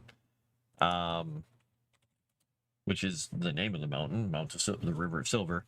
The dwarves have regular convoys of riches which return to the mountain from their colonies and traders, referred to by most other races as the River of Gold. A dwarven caravan is always a sight to see. They've been attacked in the past, but none as yet has ever been sacked by any mortals, though one is rumored to have been destroyed and looted by a particularly nasty dragon in years past. Rumors swirl in taverns that the dwarves are mounting an expedition to reclaim not only their wealth, but to fell the great beast and loot its hoard. Because, you know, it sounds like something dwarves would do, right? Okay, I'm gonna go back here. Any one race will be trusted by the other races or kingdoms running neutral banks. Got an interesting idea. They don't go to war over this. Heck, they probably did. It's probably something you could add to the lore. I'm sure there have been all kinds of fun conflicts over that exact kind of stuff, especially amongst people on like the islands where they're fighting with their own kind too.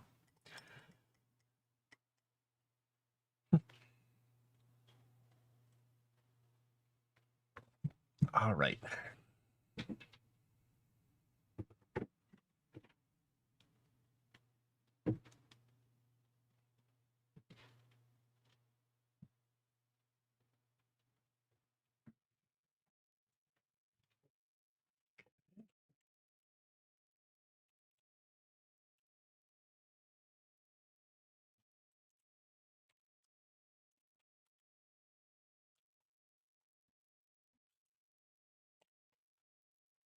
Silbermound.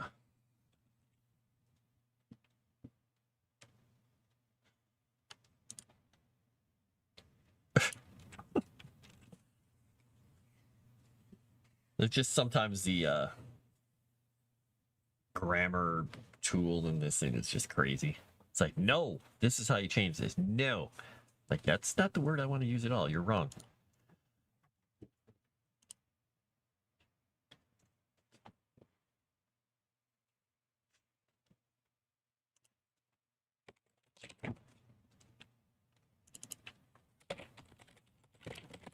Okay, there we go.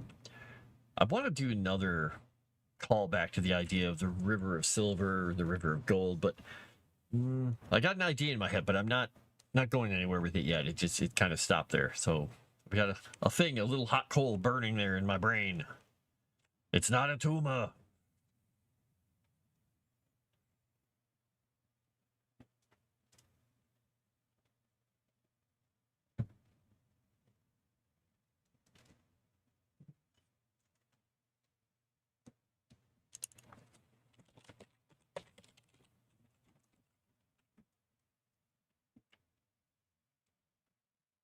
I'm going from one thing or another.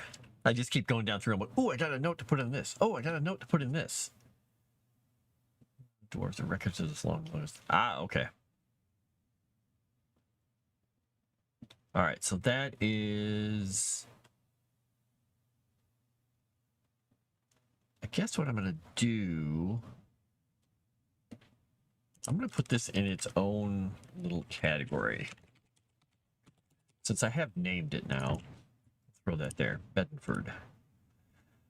Rumors of a lost hill kingdom started by the halflings before the God Killer War. Halfling lore is mostly word of mouth from those days, so its location, if it did exist, is lost. The dwarves have records of this long-lost Bedford. So I'm going to remove the if it did exist because we're going to talk in facts. Dwarves have records of this long-lost Bedford, but they mostly consist of stone orders and work requests for their artisans. Clever adventurers and scholars may be able to make educated guesses as to its location from these documents, though. Okay. Tuba. Tuba. It's not a tuba either, Darth Dave.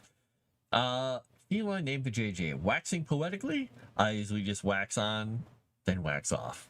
All right, Daniel-san. Show me restraining order.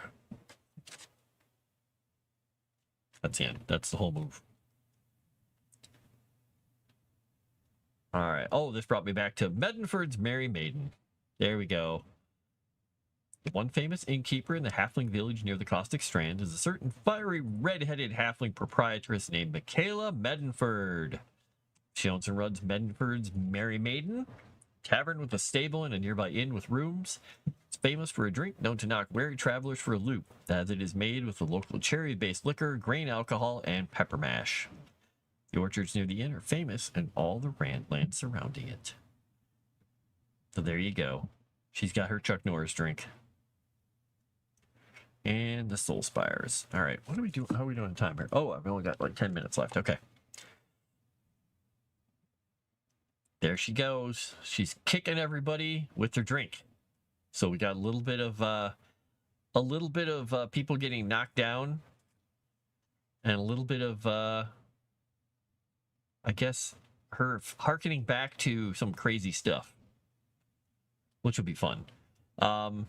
It would be fun though to get a Chrysanthi type person in here who is not just a race of dinosaurs. So I'm thinking we're gonna have to make her a druid of some sort.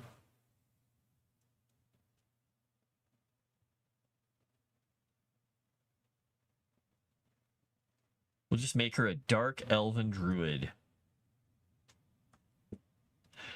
We already have the really dark druids on the Umbral Atoll. I think, is that where I put them? Wait, let me make sure actually where I put them. Is that where I put them? Wait a second. No. They're in the Soul Spires. They're in the Soul Spires. All right, I have to go back up to the Soul Spires here. Oh, that's right. I've also got to work on the tolls. Yes. Fish reeds. Yeah, the Druidic Heart Grove. Because there's a corrupted Druid Grove in the Spires. There we go. She could be part of that. Oh my gosh, a druid that has a pet Chrysanthosaurus. Yay! Yes, the Atoll Barbarians got the Dino Druids. Yep.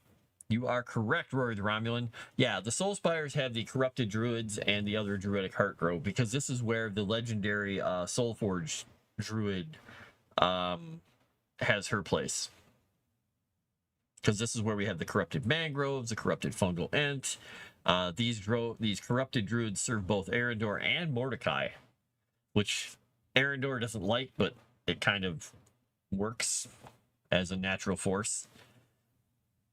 So that could be interesting. So maybe the Chrysanth is one of the corrupted druids. I don't know, because, you know, she has a death counter.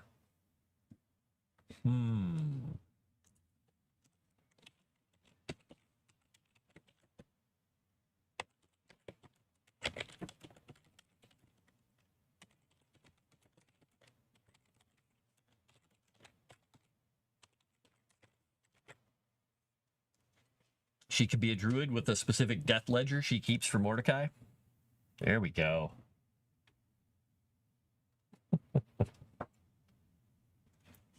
It's sort of a counter. Sort of counter. All right, before I end the stream, though, I've got to try one of these Skittles gummies while I'm on here. Because I've been drinking coffee. I think this is going to go really well. Oh my gosh, I opened the bag like a foot and a half below my face. And it was just like... all I can smell is candy and sour. Oh, the bag opened weirdly.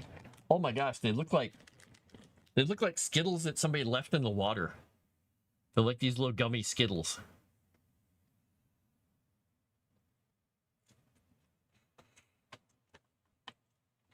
Oh, I like all kinds of weird combinations of food. I never shy away from weird combinations.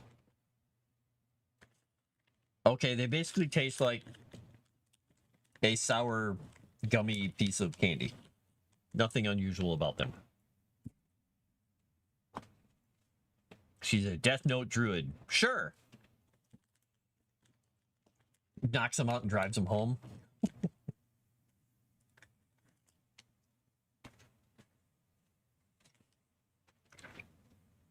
Yeah, they're just literally a sour gummy. Okay. And now I have an entire bag of them. Though I ripped the bag open, because I'm really bad at opening candy bags, evidently. I'm gonna have to get a Ziploc bag to put those in. Rory said she can be a Deadite druid. If it's a spooky evil forest, she'll go full evil dead with it.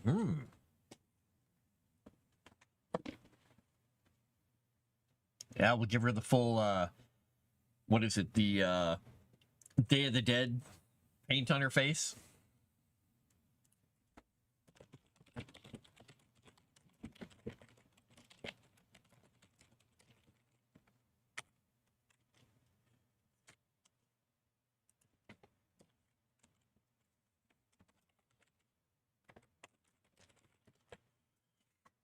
That'd be interesting to make up a whole new druid circle, though, the Circle of Bones. I'm not sure if there is a druid Circle of Bones already, honestly. Somebody may have already done that.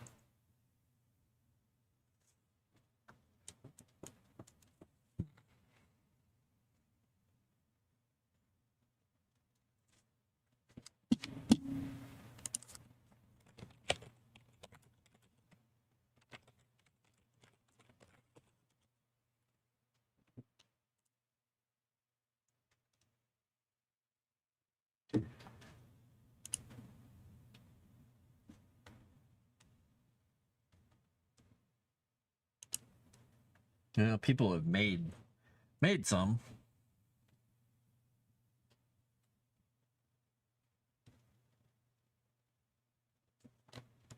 Well, that's 5th edition. Crazy people. Crazy people. That's all I'm going to say about it.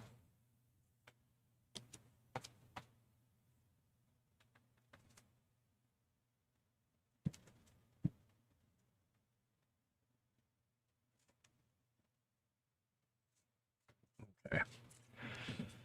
Go back to this doc and see where we're at here. So, well, the fun thing is, since last time, I've added like another couple thousand words onto this document. So this is good. We're getting somewhere. We're getting there. We're getting there, people. All right, what we got? We got 3 minutes left, so we're going to kind of wrap up shortly here. I'm really liking the idea of Moss. I want to... The fun thing with giants is, you know, they can have all kinds of weird places, and you can do all kinds of interesting things. The only problem with giants is usually if you're going to go there, you're going to be fighting them. So we'll see. We'll see how that works out. Maybe it'll turn into a big fight area. If not, it could be a fun place to visit as an adventurer. Moss! Moss is good.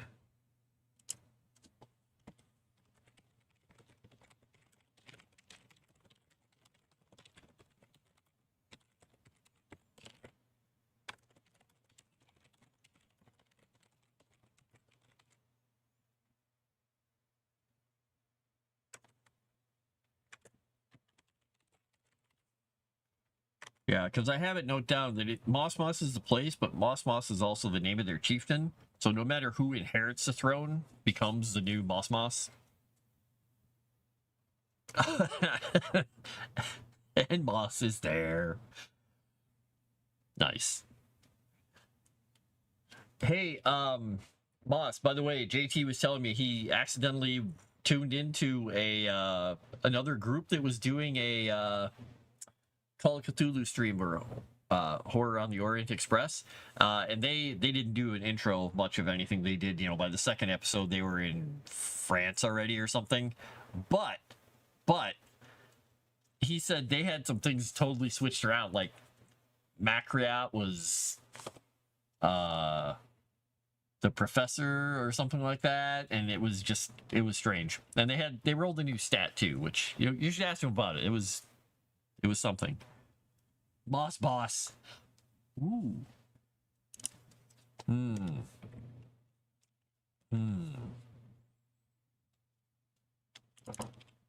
gonna make that as a note. I'll make that as a note. Whose knows?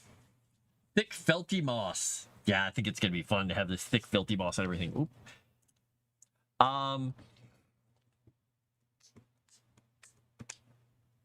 Okay, so real quick, to answer the question about the vampires, Erudi got back to me here before I take off. He says vampires can use blood magic. He's not 100% sure on playable vampires yet, but you can be turned into a vampire. So there you go. Vamp those vampires, exactly. So that was a question somebody had in the comment last time. So I read through the comments, and I'm asking Erudi about them when I get something that I need to ask him. So please leave comments and likes. So with that, I'm going to end it here. We're going to end it all. We'll end the stream at least. And we will see you next time. This has been Frost Written with me, Frost, working on the lore for Legend Seeker. It has been a fun and very productive session. I did spend a lot of time staring at the screen dumbly while I was typing. So for those lulls, hopefully you kept yourselves somewhat entertained.